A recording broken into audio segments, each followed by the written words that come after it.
Apa sih Mas yang dimaksud dengan perkawinan siri itu? Langsung saja kita ini ya.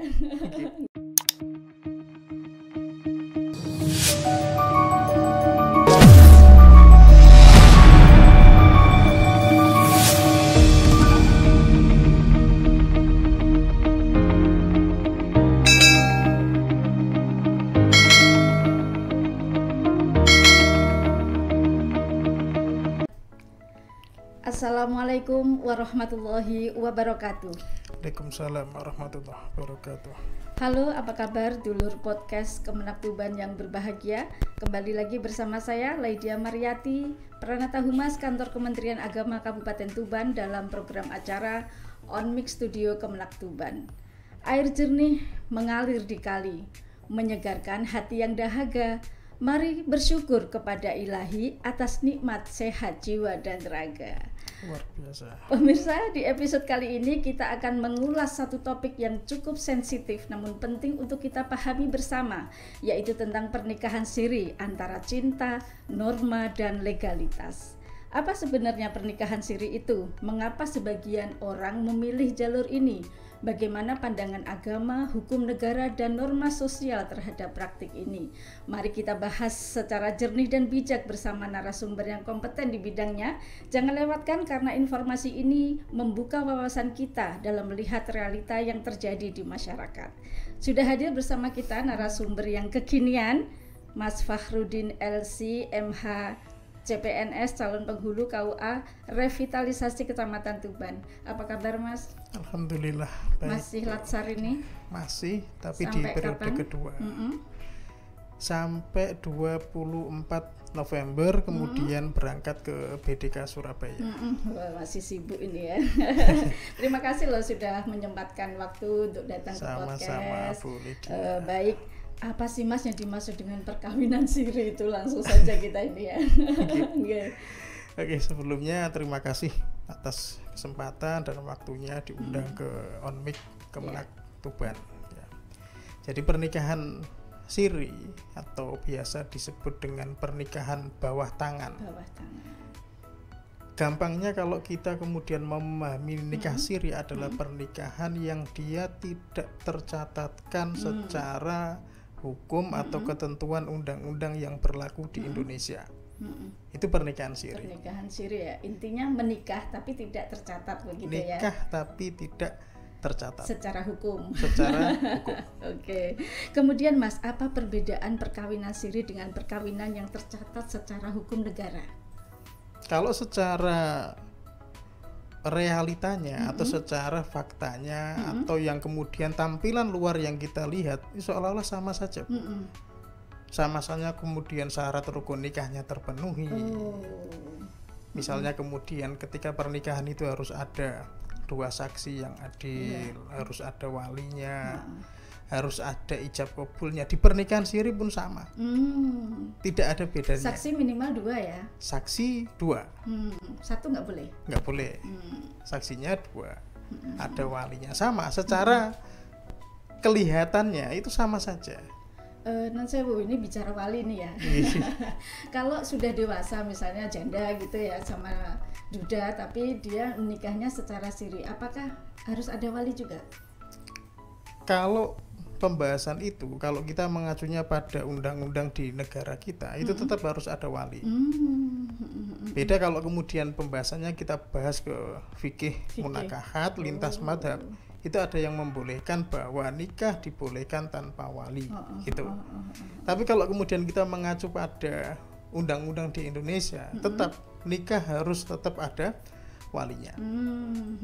Harus tetap ada walinya. Tidak boleh kemudian gara-gara sudah cukup usia, sudah dulunya pernah menikah, sudah dewasa, kemudian tanpa wali nggak bisa. Tetap harus ada. Di Indonesia tetap harus ada wali nikahnya.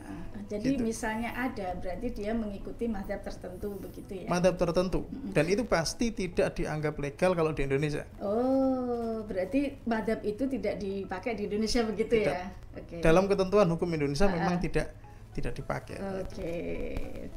Terus kemudian Mas, bagaimana pandangan agama Islam terhadap perkawinan siri itu? Jadi sebelum ke sana Bu ya. Seringkali di masyarakat kita itu anggapannya adalah oh nggak apa-apa nikah, yang penting kan sah secara agama. Menurut undang-undang nggak apa-apa, nggak dianggap sah, tapi yang penting kan sah secara agama.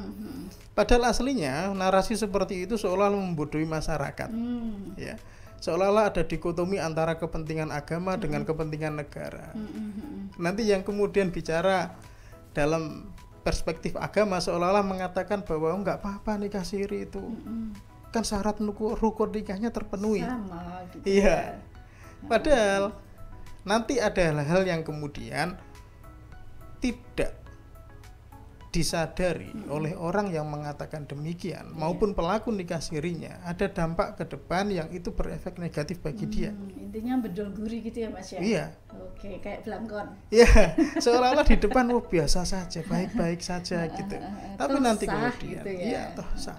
Dan itu narasi bagi saya sendiri kayak seolah-olah pembodohan terselubung. Tidak apa-apa nikah pasti siri ada dulu, kepentingan gitu. tertentu itu Ada, gitu kan iya. ya. Kalau memang wajar dan mesti terbuka gitu ya, Iya. dicatatkan secara hukum. Iya. Oke. Apakah ada syarat-syarat tertentu agar perkawinan siri itu dianggap sah dalam agama? Tidak ada, secara umum nikah seperti itu yang dijalankan. Prakteknya orang nikah siri itu pun sah-sah saja secara agama, seolah seperti itu. Tidak ada hal yang membedakan. Tapi masalahnya yang saya bilang tadi, konsekuensi dampak negatif yang nanti muncul itu tidak disadari di awal. Orang kemudian menggampangkan, oh nikah siri dulu, nanti toh bisa ke pengadilan agama untuk melakukan isbat nikah, seperti itu. Dan seringkali yang kemudian pernah saya bahas juga dengan beberapa rekan itu, seringkali pemuka agama ataupun tokoh masyarakat yang ada di desa atau di wilayah tertentu itu terkesan permisif gitu. Malah seolah-olah memfasilitasi, oke ya udah nikah siri dulu, nanti besok-besok dicatatkan gitu. Ternyata kejadian 1-2 hari yang lalu ada pasangan yang sebelumnya nikah siri datang ke KUA Tuban, ya. Sudah punya anak, kemudian kita menyarankan sebagaimana seharusnya bahwa kalau dia ngaku pernah nikah siri, harusnya dia ngurus isbat nikah di pengadilan agama. Tapi ternyata PA menolak permohonan isbat nikahnya.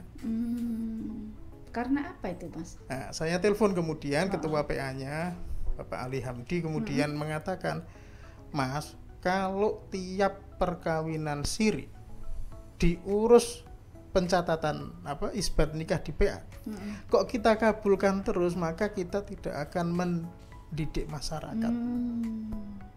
Penolakan dari kita itu sebentuk edukasi kepada masyarakat agar tidak mudah melakukan nikah siri, terus dibarengi dengan redaksi bahwa besok-besok kita isbatkan di PA gitu. Terus begini Mas, misalnya udah terlanjur nih ya nikah siri, kemudian PA tidak memberikan izin, begitu? Tidak memberikan isbat gitu ya. Terus nasib perkawinannya itu bagaimana kalau dia berkeinginan untuk melegalkan? Akhirnya pasangan yang kasusnya terjadi beneran, pasangan itu kemudian ngurus pernikahan resmi di KUA kayak awal. Terus saya tanya lagi ketika itu ke ketua PA-nya, beliau mengatakan nikah saja dulu di KUA secara resmi, punya buku nikah. Terus saya bilang, pasangan ini punya anak Pak, perempuan, itu ya. Jadi perlu diketahui ketika misalnya anak perempuan itu efek dominonya itu lebih panjang. Kenapa? Karena nanti anak ini bisa jadi tidak dapat diwalikan oleh bapaknya ini.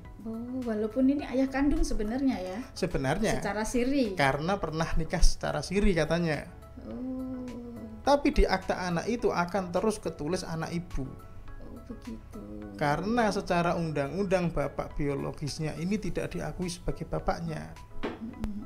Tapi kata ketua PA-nya bilang, nanti setelah dapat buku nikah dari KUA resmi, nanti biar yang bersangkutan mengurus untuk mendaftarkan asal usul penetapan anak. Berarti tetap ada jalan keluar kan ya? Ada jalan keluar tapi lebih panjang dan tentunya mungkin butuh biaya yang lebih daripada hanya sekedar nikah secara resmi di KUA. Padahal kalau kita lihat ini sebenarnya orang ini hanya nikah siri duluan, nanti ntar resminya belakangan. Tapi ternyata tetap membawa efek begitu ya. Tetap. Mending nikah beneran gitu ya. Betul. Karena tidak semua permohonan untuk isbat nikah itu mau PA berkenan untuk mengabulkan itu. Oke. Terus bagaimana pandangan hukum di Indonesia terhadap perkawinan siri, Mas? Kalau hukum di Indonesia sendiri, kalau kemudian kita merujuk pada undang-undang perkawinan, maka perkawinan yang sah itu yang dianggap oleh hukum Indonesia adalah perkawinan yang dilakukan di depan atau melalui PPN, pegawai pencatat nikah. Selain dari itu maka tidak dianggap resmi atau sah secara hukum. Itu banyak di undang-undang kita ada, di undang-undang perkawinan ada, di kompilasi hukum Islam juga disebutkan seperti itu. Jadi kalau pernikahan yang kemudian diakui oleh Indonesia adalah perkawinan yang memang dia dicatatkan di depan PPN itu tadi, pegawai pencatat nikah. Sementara pernikahan siri jelas tidak ada seperti itu. Mereka cuma mungkin manggil tokoh agama atau masyarakat tertentu untuk kemudian mengakadkan itu tadi. Terus kadang ini Mas Fahrudin ya, mereka nikah siri tapi mendapatkan buku, itu bagaimana tuh? Nah itu, itu kejadian yang memang bisa jadi jumlahnya nggak banyak. Kemarin saya dari KUA Sugiyo Lamongan, ada pembekalan untuk calon penghulu juga. Itu menurut narasumbernya itu memang ada juga kejadian seperti itu. Jadi kejadian orang ini dinikahkan siri oleh ustadznya atau kiainya di satu desa. Tapi dia ngeyel bahwa dia nikahnya adalah nikah sah secara hukum. Buktinya apa? Dia ternyata punya buku nikah. Dan ternyata setelah diselidiki buku nikahnya jelas asmal. Itu bisa dilihat asli bisa, atau palsu karena dari registernya bisa. Apa bagaimana? Karena register untuk pernikahan itu kan tercatat di KUA, Bu. Jadi misal di buku nikah di buku nikah kok ketulis bahwa pasangan ini kemudian nikah di KUA mana yang mengeluarkan ini, kita cross check di KUA tersebut. Ada nggak kemudian register pernikahannya di sana? Itu biasanya tidak adanya di situ. Tapi tetap ada nomornya ya, cuma ketika dicek di KUA yang bersangkutan tidak ada nomor itu, benar ada nomor itu, tapi ternyata nomor itu atas nama pasangan yang lain. Iya, tapi jelas ada oknum yang bermain di situ. Iya, kalau tahu sampai nomor register kan berarti ini ya oknum ya. Jadi ada nomornya beneran setelah dicek di KUA yang mengeluarkan buku itu, tapi ternyata nomor itu atas nama pasangan yang lain, bukan pasangan yang itu. Pemirsa perlu diketahui Mas Fahrudin ini adalah lulusan S1 dari mana, Mas? Dari Al-Azhar. Al-Azhar ya, kemudian S2 di UIN Sunan Kalijogo, Jogja. Jurusan apa, Mas? Jurusan hukum Islam. Hukum Islam. Spesifiknya hukum keluarga Islam. Memang sudah pas ini ya. Harusnya. Luar biasa, Mas. Salut. Kemudian Mas, bagaimana posisi perempuan dalam perkawinan yang tidak dicatat secara hukum? Jadi perempuan, pokoknya yang paling dirugikan dalam kasus pernikahan siri itu perempuan. Satu. Kedua adalah anak yang lahir dari hubungan itu. Konsekuensinya begini, ketika seorang perempuan kemudian dia dinikahi secara siri, satu, apa tidak menutup kemungkinan satu hari laki-laki ini kemudian pergi begitu saja. Artinya ketika pergi begitu saja, status perempuan ini kan tidak jelas. Dia mau menuntut apa dari laki-laki itu? Dia mau nuntut dari keluarganya apa? Hak masih dapat nafkah. Terus siapa yang harus bertanggung jawab? Jadi sampai yang paling Sementara bisa jadi laki-laki yang kemudian menikahi siri itu ya sudah pergi gitu aja. Dulu ketika awal mungkin bisa jadi ya motifnya bermacam-macam sampai melakukan pernikahan siri itu tadi. Cuma memang yang harus disadari oleh perempuan, nanti kalau ada apa-apa yang paling dirugikan ya perempuan itu. Apalagi nanti punya anak. Hak nafkah nggak ada. Hak waris mau dituntut kemana? Orang ini nggak dicatatkan nikahnya. Makanya syarat Gitu. apapun dalam berkeluarga, dalam pengurusan apapun administrasi kan mesti ada buku nikah. Ya, Ya kan? Mungkin ada. itu ya diantaranya. Kalau nggak ada ya nggak bisa. Ya. Dan lagi data kependudukan, Bu. Mm-mm. Itu yang paling dirugikan adalah anaknya ini nanti. Secara sosial juga bisa jadi anak ini secara mentalitas bisa jadi apa ya istilahnya kayak terganggu gitu. Terganggunya adalah nanti kemudian tersebar di kalangan teman-temannya misalnya. Di aktenya dilihat, loh dia kok anak ibu, kok aneh, kok beda dengan punya kita akte itu kan ada bapak ada ibunya. Ini bapaknya kemana, padahal aslinya ada bapaknya ini, bapak biologisnya ada, dan kalau benar-benar nikah siri maka ini benar-benar bapaknya. Iya, dan itu sah gitu ya. Itu sah, cuma itu tadi secara identitas kependudukan dia tidak bisa dianggap gitu. Terus kenapa sih Mas kok masih banyak dari masyarakat kita yang memilih untuk melakukan perkawinan siri? Ya, mungkin problemnya macam-macam Bu ya.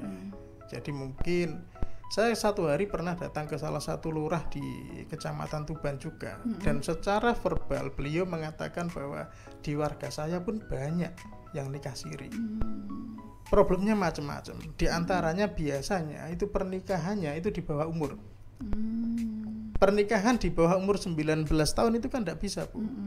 Dia bisa harus mengurus dispensasi nikah dari pengadilan agama dulu. Padahal dispensasi nikah itu belum tentu dikabulkan sama PA. Setelah tidak dikabulkan makanya kemudian milih untuk nikah siri saja lah gitu. Yang penting hubungannya legal dulu gitu. Ada lagi yang kemudian karena faktor ekonomi, dibilangnya bahwa nanti untuk nikah secara resmi itu butuh biaya sekian gitu. Padahal enggak kan? Padahal enggak. Cuma 600.000 kan? 600.000 untuk pernikahan di luar kantor. Kalau di KUA malah gratis. Di KUA 0 rupiah. Oke, dengerin tuh gratis kalau di KUA. Jadi nggak ada biaya mahal. Yang mahal itu sebenarnya corone ya Mas ya. Coro. Gengsinya yang mahal. Jadi coro, apa sih istilahnya coro itu ya? Adat. Itu yang bikin Itu mahal. yang bikin mahal. Sebenarnya nggak usah begitu kalau memang nggak punya. Ya secara materi kurang mendukung gitu. Ya udah langsung aja nikah gratis gitu gratis, ya. Di KUA 0 luar rupiah. biasa pemerintah sudah memfasilitasi seperti ini loh ya. Oke. Tapi tetap kasus itu kemudian banyak. Ada lagi sebabnya itu karena hukum di keluarga sendiri Bu. Pernah ada satu hari pasangan itu datang dengan PD-nya 2 orang, laki-laki sama perempuan datang ke KUA. Kita tanya tujuannya apa, katanya saya mau nikah siri. Loh, nikah siri kok di KUA? Kita juga aneh sendiri, lah ini siapa yang nyuruh ke sini gitu. Dia nggak paham siri. Dia sangat pede datang ke KUA, kita tanya mau apa Mas Mbak? Kita mau nikah siri Pak. Loh kok kesini nikah siri? Maaf Mbak, kita nggak belajar nikah siri. Akhirnya kemudian kita tanya kemudian ngaku bahwa yang laki-laki ini adik. Dia punya saudara lebih tua tapi belum nikah.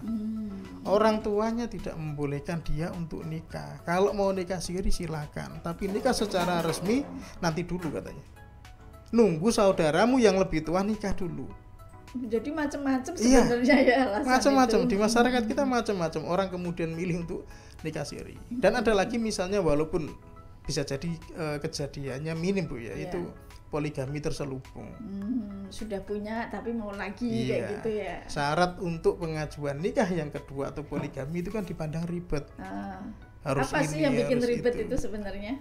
Harus dapat. Yang paling ribet kalau menurut saya izin. Langkahi dulu mayat saya tuh. Iya. Izin dari pasangan yang sebelumnya atau istri yang lama itu kan susah Bu. Kemudian dia bisa menjamin kehidupannya segala macam secara materi, itu kan ribet.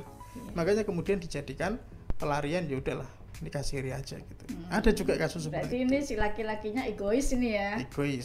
Egois banget ini. Kalau memang cinta nggak mungkin lah ya dia. Harusnya perempuannya nggak mau juga. Kalau memang cinta pasti nggak ngajak nikah siri begitu ya. Iya karena efeknya nanti ke yang perempuan. Dan soal dana itu pun nanti ya kalau bilangnya tidak punya dana atau materi yang cukup, tapi efek domino ketika memilih untuk nikah siri itu sebenarnya biayanya lebih banyak nantinya di PA lah, di mana ngurus ini itu, apalagi kalau kemudian tidak tahu prosedurnya, kemudian melalui calo segala macam, itu akan lebih panjang, lebih ribet. Tetap bendol gurih ya. Tetap bendol tetap. gurih itu. Walaupun bisa tapi ribet. Gitu ya. Oke. Bagaimana nih stigma masyarakat terhadap pasangan yang menikah siri nih Mas? Kira-kira bagaimana sih masyarakat kita itu? Masyarakat kita ketika memandang pasangan yang nikah siri, itu pertama begini Bu, orang nikah itu kan secara apapun itu kan harus diumumkan. Supaya apa? Supaya untuk menampik fitnah yang ada. Misalnya logikanya gini, simulasinya begini, ada si A sama si B, kemudian dia kumpul satu rumah. Kenyataannya, faktanya memang dia udah nikah siri. Nikah siri nih, bagi mereka ya udah nih selesai gitu. Tapi masyarakat kemudian kan tidak tahu kapan nikahnya, kapan tasakurannya, kapan ini segala macam. Dan itu membuat masyarakat punya stigma yang macam-macam. Kalau dewasa ini di masyarakat itu malah sudah sadar Bu. Kalau kemudian Kementerian Agama lewat Dirjen Bimasnya itu pernah berapa bulan lalu itu meluncurkan program gas nikah. Iya, Bu. Gas nikah. Gas nikah. Gerakan sadar pencatatan nikah. Itu kan aslinya respon. Saya mikirnya bahwa kayaknya kejadian ini secara nasional masih banyak. Bahwa masih sering terjadi kasus pernikahan siri di masyarakat kita. Makanya kemudian sampai ada program tersebut. Masyarakat pun kemudian dewasa ini pun aslinya sadar bahwa nikah itu ya kenapa kok nggak dicatatkan di KUA, kenapa kok nggak nikah resmi saja gitu. Jadi aslinya masyarakat kita itu cenderung juga kayak seolah-olah punya sanksi sosial. Bahwa orang yang nikah siri itu stigma di masyarakat adalah berarti ini ada sesuatu. Ada sesuatu kan. Iya. Gitu ya. Kenapa kok sampai milih nikah seperti itu? Entah kemudian dia pelarian dari pasangan yang lain, entah dia nikahnya itu kabur-kaburan dari keluarganya segala macam. Ada stigma seperti itu. Jadi secara umum masyarakat kita aslinya juga mendukung program gas nikah itu dengan cara itu tadi. Stigma yang dibangun di masyarakat bahwa orang yang nikah siri itu menimbulkan kecurigaan yang besar di masyarakat. Betul. Terus dampak kepada si perempuan itu bagaimana ya Mas ya, setelah dia melakukan perkawinan siri ternyata mungkin ditinggal, psikologisnya dia bagaimana nih kira-kira? Kalau dampak seperti saya bilang tadi, perempuan itu akan punya dampak terdampak yang paling besar. Misal kemudian dia punya anak sajalah, nanti anak ini harus bagaimana, bapaknya udah hilang, nggak ketemu gitu. Ya asumsi saja kemudian setelah pernikahan siri, hubungan pernikahannya itu nggak baik-baik saja misalnya. Karena ini bukan drama Korea gitu ya, tiba-tiba bapaknya datang ketika dia sudah besar gitu, enggak kan ya? Kemudian menjanjikan bawa materi yang banyak segala macam gitu, enggak. Jadi sekali lagi perempuan sangat-sangat dirugikan, sangat dirugikan. Mungkin dampak emosionalnya mungkin ibu juga lebih paham bagaimana perempuan kemudian di posisi itu. Akhirnya nanti begini ya, saya pernah melihat juga setelah dia perempuan itu sekali dia dinikah siri, dia akan dinikah siri terus. Maksudnya begini. Gimana? Saya pernah melihat ya fenomena begitu. Jadi pertama dia dinikah siri, karena nikah siri nggak tercatat, ya udah dia lepas gitu aja kan, si suaminya itu tadi, dia akan nikah siri lagi dengan yang lain. Dan begitu terus. Ada juga ada yang begitu, ada. Terus ada juga gitu itu karena dalam tanda kutip mantan suaminya yang dulu mungkin yang meninggal biasanya ya, itu kan dia punya PNS, mungkin punya tunjangan dan lain sebagainya, biar tunjangannya tidak hilang, dia menikah tapi secara siri-siri terus. Untuk mengamankan tunjangan dari suami yang dulu. Bisa seperti itu. Ternyata ada juga kasus seperti itu. Namanya orang banyak ya, macam-macam. Apakah ada perasaan tidak aman atau tidak terlindungi Mas ya untuk perempuan? Jelas ini ya. Iya, sangat. Secara hukum jelas tidak. Karena efek dari nikah siri itu jelas tidak ada perlindungan hukum. Ada persoalan apapun dia ngadu tidak bisa. Makanya kemudian tokoh-tokoh agama atau masyarakat yang kemudian permisif, istilahnya ya udahlah nggak apa-apa gitu. secara Islam pun sah-sah saja, tapi harusnya mereka juga tidak sepermisif itu. Harus ada edukasi yang diberikan kepada pasangan tersebut. Kenapa? Karena nanti ya sekarang dibilang oke saja, tapi nanti bagaimana dampaknya gitu. Makanya dalam ajaran Islam juga ada namanya maqasidus syariah. Ada hukum itu ditetapkan oleh syariat, itu punya tujuan. Ya. Di antaranya ada hifdzun nasl, pertama ada hifdzuddin, menjaga agama. Ya, jadi seluruh syariat yang diturunkan itu akan berputar di antara 5 atau 6 hal yang disebut sebagai maqasidus syariah ini. Kalau tidak untuk menjaga agama, hifdzuddin, dia kedua untuk menjaga hifdzun nafas, menjaga jiwa seseorang. Terus selanjutnya itu ada poin namanya hifdzul mal, untuk menjaga harta. Makanya kemudian pencurian pun diharamkan. Kenapa? Ya untuk memproteksi harta seseorang. Jadi syariat kita punya ketentuan seperti itu. Ada namanya hifdzun nasl, untuk menjaga keturunan. Orang pernikahan siri itu jelas secara keturunan nasab ini nggak jelas. Anaknya ini tadi. Kalau secara hukum mau dibawa kemana nggak jelas. Oh ternyata si A ini bapaknya si B. Dasarnya apa? Ya ini pokoknya kan nggak bisa secara hukum pokoknya seperti itu, harus ada buktinya, ada dokumennya, ada akta otentiknya yang membuktikan bahwa dia memang anaknya si A sama si B tadi. Gitu. Makanya kemudian dalam Islam seperti saya bilang tadi ada maqasidus syariah, ada hifdzun nasl, ada hifdzul arad. Ada ulama yang menambahkan hifdzul arad, menjaga kehormatan. Seperti tadi kita bahas, orang yang kemudian melakukan pernikahan siri, itu dia secara kehormatan diri itu lebih tidak terlindungi di masyarakat. Efek sosialnya besar. Bisa-bisa dia dianggap anak haram lah segala macam itu. Padahal aslinya tidak. Ya, makanya kemudian syariat itu turun sekali lagi untuk memproteksi banyak hal dari manusia, menjaga agamanya, menjaga jiwanya, menjaga hartanya, menjaga nasabnya, menjaga akalnya, hifdzul akal. Makanya khamr, minuman keras, diharamkan. Karena penelitian dimanapun katanya minuman keras itu merusak pikiran. Makanya dalam syariat ada pikiran ya. Iya. Tapi salah satunya poinnya di situ. Enggak hanya pikiran ya, banyak. Makanya ada proteksi namanya hifdzul akal. Ada hifdzul arad, menjaga kehormatan diri. Makanya kemudian hukum di Indonesia sendiri itu aslinya kan untuk menegaskan prinsip-prinsip syariat itu tadi, Bu. Jadi kemudian kalau orang membantah bahwa pernikahan siri nggak ada syarat rukun pernikahan itu harus dicatatkan, harus punya buku nikah, ya memang nggak ada. Ya, makanya kemudian negara itu hadir kan untuk memberikan perlindungan kepada masyarakat, kepada rakyatnya. Ini jadi penasaran gitu. Ini Mas, kalau di Indonesia kan harus dicatatkan begitu ya. Kalau di Arab Saudi misalnya, kalau perkawinan itu apakah harus dicatatkan juga atau cukup siri begitu? Enggak, sama aja, Bu. Sama ya? Sama aja, sama aja. Tapi nanti di beberapa negara mungkin ada putusan-putusan yang berbeda. Misalnya soal cerai. Di Indonesia, perceraian itu yang dianggap kan kalau turun akte cerainya dari pengadilan.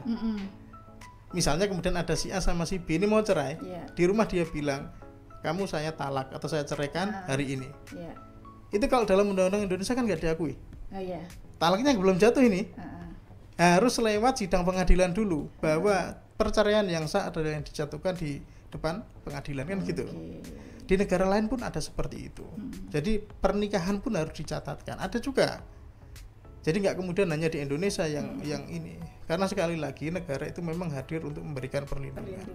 Bukan untuk aneh-aneh terus membuat syariat hukum baru secara Islam nggak ada begitu, enggak seperti itu. Jadi intinya untuk melindungi begitu ya. Untuk memberikan proteksi kepada masyarakat. Terus kemudian apa yang bisa dilakukan untuk mengedukasi masyarakat tentang pentingnya pencatatan pernikahan itu? Oke, kalau untuk mengedukasi masyarakat, pertama yang paling mudah yang melakukan edukasi lewat pengajian segala macam, sosialisasinya seperti itu. Makanya kemudian satu hari saya juga ke salah satu lurah itu minta gini, Bu, bisa nggak Pak kalau kemudian ada acara di kelurahan yang menyangkut masyarakat di wilayah jenengan, terus kemudian pihak KUA itu dilibatkan, Untuk apa? Untuk mengedukasi masyarakat soal yang terkait tentang keberagamaan.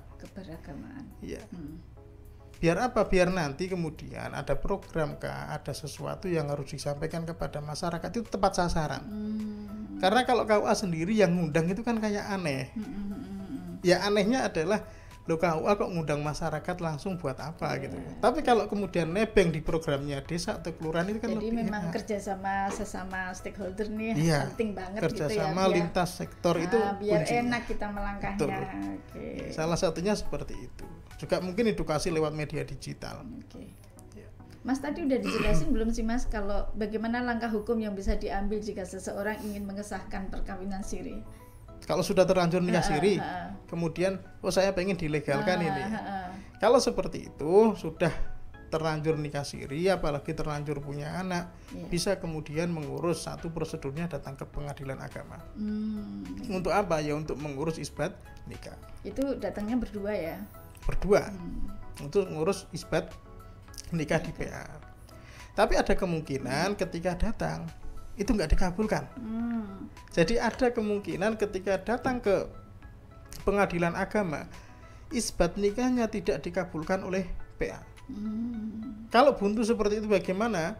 Biasanya di PA itu akan menyuruh untuk datang ke KUA, pernikahan dicatatkan secara resmi, baru nanti kemudian mengurus ke pengadilan agama untuk ini tadi ngurus penetapan asal usul anak jika pasangan itu sudah terlanjur punya anak. Berarti nanti tetap di buku nikahnya itu tertulis saat mereka mendaftarkan pernikahan ya, bukan ketika mereka nikah siri dulu. Bukan. Ya? Jadi di buku nikahnya tetap ketika di hari mereka melangsungkan pernikahan secara resmi itu tadi. Jadi nggak terus kemudian request ditulisnya dulu Pak ya seperti ini gitu. Karena masyarakat kita itu kan beragam Bu ya. Jadi kadang ada yang aneh-aneh. Kita di KUA kadang juga nemukan kasus aneh-aneh. Ada orang pengen isbat nikah, padahal aslinya dulu nggak nikah siri. Coba, dulu aslinya nggak nikah siri. Nggak nikah siri, tapi dia punya anak. Dia punya anak, artinya dari hubungan gelap. Kumpul kebo dalam tanda kutip itu ya. Tapi anaknya sekarang pengen dinasabkan ke bapaknya ini. Tapi jadi bapaknya sebenarnya mau ya? Mau. Masih baik ini. Iya, tapi PA yang bersangkutan itu kan nggak mau mengabulkan. Dia harus ada bukti. Akhirnya pasangan tersebut apa yang dilakukan? Ya ada cerita teman seperti itu. Kebetulan teman jadi saksinya. Dia buat surat Bu. Coba masyarakat kita itu unik ya. Dia buat surat yang menunjukkan bahwa dulu pernah nikah siri, dihadiri oleh saksi ini gitu. Tapi nikahnya kan sudah lama, bertahun-tahun. Akhirnya apa yang dilakukan pasangan ini? Biar kemudian PA itu percaya kalau memang ada bukti tertulis dia dulu pernah nikah siri, kertas ini dipendem Bu, dikubur di tanah. Biar kelihatan lama gitu. Kelihatan lama, lecek gitu kan. Gitu ya. Dan alat bukti itu membuat PA yang di tempat domisilinya itu mengabulkan permohonan isbatnya.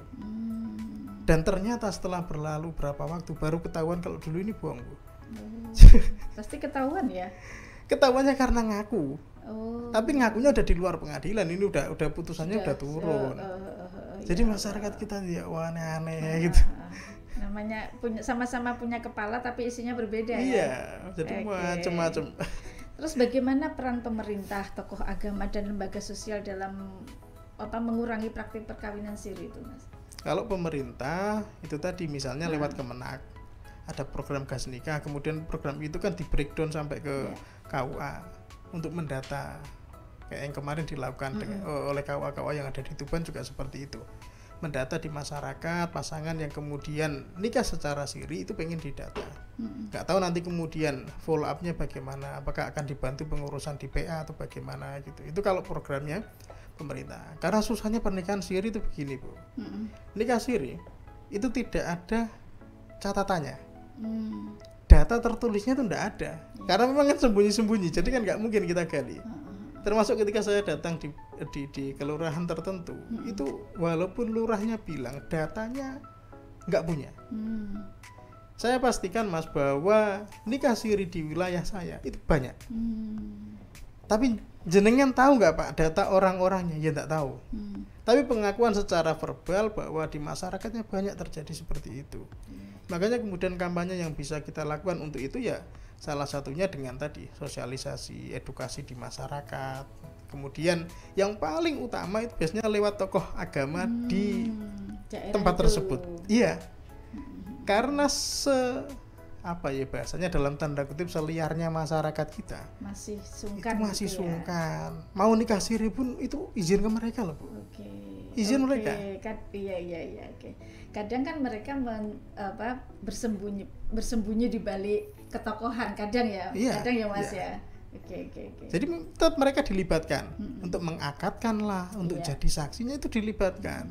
Cuma sekali lagi ketika kita sampaikan ke mereka pun itu nggak semuanya kemudian mau buka-bukaan gitu, nggak mau. Makanya saya pernah bilang ketika ada ya rapat koordinasi dengan Mudin, karena Mudin itu kan representasi tokoh agama yang sering riwa-riwi masuk ke KUA. Saya bilang kita mohon kerjasamanya, karena kan istilahnya partner kerjanya KUA ada salah satunya Mudin itu. Ayolah Pak Mbok yang kooperatif gitu loh. Kita punya program ini dari atasan, kemudian di breakdown ke bawah. Itu harapannya supaya kita kerjasama gitu loh. Karena feeling saya Mudin itu yang paling tahu di daerah itu. Karena tokoh agama yang kemudian setidaknya dihormati di masyarakat itu tahu. Tapi kadang mereka juga gitu. Oh nggak ada Pak, nggak ada gitu.